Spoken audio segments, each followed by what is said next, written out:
ñaata ci ay contradiction ngay gis des fois mu doy waar lool.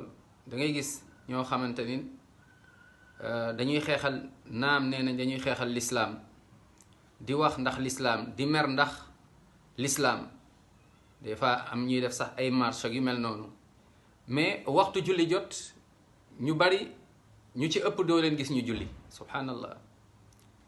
nekk foofu nag ba waxtu bi romb di dem seen y a une contradiction vraiment profonde et même flagrante. mooy jamono yi ngay xeexal l'islam naan yaa ngi jàpp l'islam mais jamono yi yaa ngi màbb en même temps l'islam waxtu julli di romb demuloo julli ji subhanallah.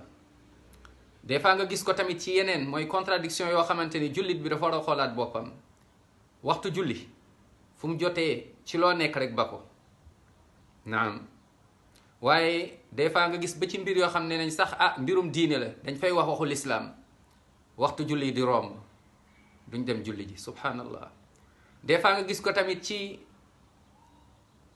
ci subhanallah ba ci xew yi naam ba ci xew yi ñaata ci ay jigéen ñooy nekk ci ay xew souvent jigéen ñi moo xam ngénte wala mariage waxtu bi romb duñu jóg julli ji subhanallah. looy wax yàlla bés pénc